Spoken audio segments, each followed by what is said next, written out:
올해 3분기 우리나라 가계 실질 소득이 5분기 만에 증가로 전환됐습니다. 네, 이런 와중에도 형편이 어려운 가구들은 소득이 더 줄었고 전체 가계 빚은 역대 최대로 쌓였습니다. 이번 주 나온 경제 통계로 우리 경제 상황 짚어보겠습니다. 나연수 기자 어서 오십시오. 네, 안녕하세요. 네, 통계청이 올해 3분기 가계 동향 조사 결과를 발표했습니다. 그 결과를 봤더니 가계 실질 소득이 증가로 바뀌었는데 이게 5분기 만이라는 거죠? 네, 지난 3분기 우리나라 가구의 월 평균 소득은 503만 3천 원이었습니다.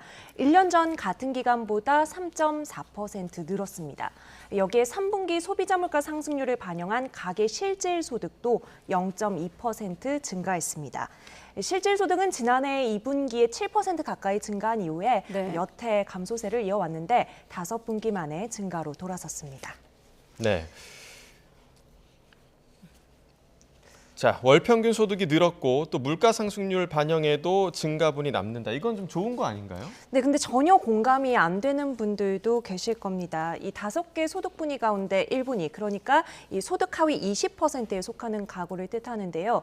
이 1분위 가구는 1년 전보다 소득이 더 줄었습니다. 3분기에 1분위 가구 월 평균 소득은 112만 2천 원입니다. 아까 말씀드린 전체 가구 월 평균 소득은 500만 원이 넘었는데 차이가 굉장히 크죠. 네. 또 게다가 지난해 3분기보다도 더 적은 액수입니다. 근로소득도 줄고 사업소득도 줄었습니다. 올여름에 비가 참 많이 왔죠. 그래서 건설 현장에서 일하는 임시직, 일용직 노동자들의 근로소득이 우선 줄었습니다. 또 이 1분위 자영업자 중에 농가 비중이 큰데 역시 날씨 탓에 소득이 줄면서 사업소득도 줄어든 것으로 분석됩니다. 1분위 가구는 앞서 2분기에도 소득이 감소했는데 이렇게 1분위 가구 소득이 2분기 연속 감소세를 보인 건 2018년 이후로는 처음입니다. 아, 그렇군요. 그러니까 소득 하위 가구일수록 날씨 같은 외부 환경 영향을 받는다 이런 얘기인데 자, 그럼 소득이 가장 많은 가구는 어떻습니까? 소득 증가율도 더 높은 건가요?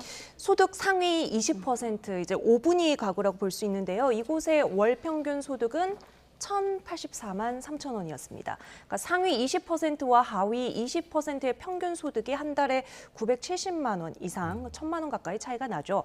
소득 5분위 가구 소득은 1년 전보다 4% 이상 늘었고 4분위도 5% 늘었습니다.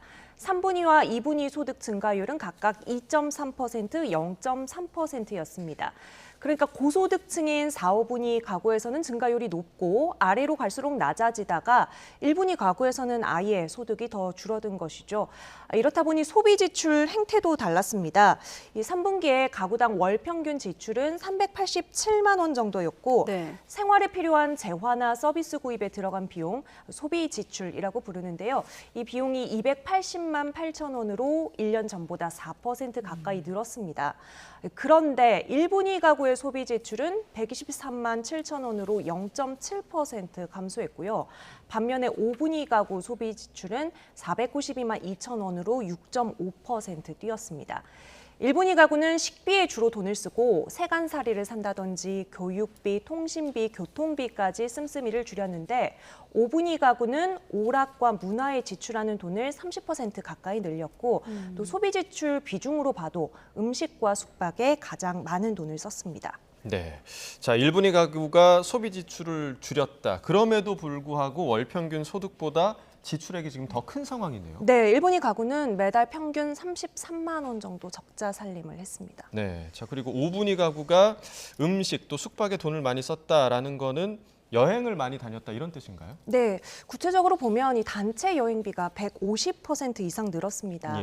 아무래도 이 3분기에 여름 휴가철과 추석 연휴가 끼어 있다 보니까 이 여행 경비를 포함한 오락 또 문화 지출 증가세가 두드러졌습니다. 이렇게 물건을 사고 서비스를 이용하면서 돈을 쓰는 소비 지출도 늘었지만 비소비 지출 비용도 꽤 늘었거든요. 그러니까 소비하지 않고도 나가는 돈, 그중에서도 특히 이자 비용이 24.2%나 늘었습니다. 지난해 3분기부터 5분기 연속 두 자릿수로 늘고 있는데 고금리 기조가 이어지면서 이 가계의 이자 부담이 계속 늘고 있다고 볼 수 있겠습니다. 네. 소비자분들도 보시면서 우리 집 씀씀이 가게 살림하고 좀 비교해서 보실 것 같은데 아무튼 이자 부담이 늘고 있다고 하니까 이제 가계 대출로 넘어가겠습니다. 이번 주에 3분기 가계 신용 통계도 나왔는데 가계 빚이 역대 최대치라는 거죠? 네, 가계 실질 소득이 늘어나는 동안 이 가계 빚도 역대 최대치를 경신했습니다. 올해 3분기 가계 신용 잔액은 1,875조 6천억 원으로 한 분기 만에 14조 3천억 원이 더 쌓였습니다.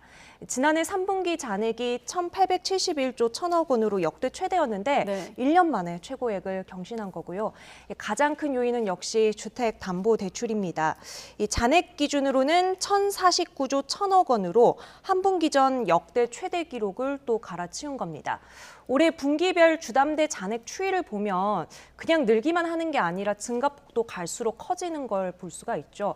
지난 3분기에는 무려 17조 3천억 원이 불었습니다. 그러네요. 네. 자, 그러니까 가계 빚이 증가하는 것보다 주택담보대출이 증가하는 게 더 컸다 이런 얘기인데 부동산 경기가 살아난 영향 때문이겠죠? 네, 올해 전국 주택 매매 거래량을 보면은 올해 1분기에 11만 9천 가구, 2분기에 15만 5천 가구, 3분기에는 14만 9천 가구입니다.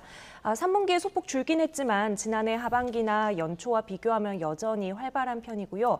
특례 보금자리론과 같은 정책 모기지 상품과 개별 주택담보대출을 중심으로 증가 규모가 커졌고 지금은 사실상 이제 당국 규제로 중단된 은행권의 50년 주택담보대출도 이 3분기 통계에는 반영이 됐습니다. 여기에 카드를 쓰고 아직 대금 납부를 하지 않은 금액도 사실상 빚으로 잡히는데요. 이걸 판매 신용이라고 합니다. 앞서 3분기 소비지출 통계에서 확인되듯이 그동안 움츠러들었던 소비 심리가 3분기 여행과 또 여가 중심으로 되살아났잖아요. 이 신용카드 이용 규모가 커지면서 판매 신용은 2조 6천억 원 증가한 116조 6천억 원, 세 분기 만에 오름세로 돌아섰습니다. 반면에 신용대출을 포함한 기타 대출은 2분기보다 5조 5천억 원 줄면서 8분기 연속 감소세를 이어가고 있습니다. 네, 수치로 드러난 걸 나연수 기자와 함께 전해드리고 있습니다만 뭐 빚이 늘었다 하니까 좀 민망하긴 합니다. 자, 가계빚 이렇게 늘어나도 괜찮은 걸까요?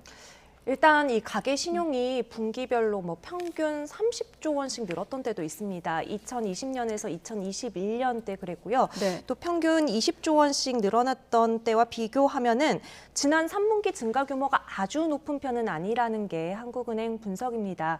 또 가계부채 관리가 규모 자체를 급격히 줄이는 것보다는 GDP 대비 점진적인 하향 안정화에 초점을 두고 있고 그렇게 보면 현재 0%대 초반 수준으로 관리되고 있다는 설명인데요. 앞으로의 흐름에 대해서는 하반기 정부의 가계대출 조이기 기조가 차츰 효과를 보일 것으로 내다보고 있습니다. 설명 직접 들어보시죠. 최근에 주택담보대출 금리 상승했다는 금리 부담으로 주택시장에 대한 관망세가 확산된 영향을 받을 것으로 보이며 또 정부의 가계대출 관리 강화 조치 효과가 시차를 두고 보다 가시화될 것으로 기대가 됩니다. 네, 고금리 때문에 서민들의 이자 부담이 이제 가중이 되면서 대통령이 굉장히 강하게 이야기를 하기도 했고 또 네. 정부에서 이자 장사는 은행들이 나서라 이렇게 주문을 하기도 했는데 체감할 만한 변화가 좀 있을까요? 네, 말씀하신 부분이 바로 상생금융이라고 부르는 부분이죠. 지난 월요일에 금융당국 수장들이 5대 금융지주 회장단을 만난 자리에서 금융회사 건전성을 해치지 않는 최대한의 범위에서 체감할 수 있는 방안을 마련하라 이렇게 구체적인 요청을 내놨습니다. 8대 은행 금융지주 회사와 은행연합회가 자영업자와 소상공인 대상으로 이자 부담을 낮출 수 있는 방안을 연내에 발표할 것으로 보이는데요. 세부적인 지원 규모는 아직 나오지 않았지만 국회에 발의된 횡재세가 기준이 될 가능성이 있습니다. 발의된 법안의 계산대로라면 은행들이 내야 할 기여금이 올해 한 2조 원가량 되거든요. 그래서 이 금액을 자발적으로 조성하는 방향으로 논의가 진행되지 않겠느냐는 관측입니다. 네, 이런저런 관리로 당국이 고민이 좀 깊어 보이는데 그래도 고통이 좀 가중되는 곳이 어딘지 따져볼 필요가 있겠습니다. 네, 경제부 나연수 기자였습니다. 수고했습니다. 고맙습니다.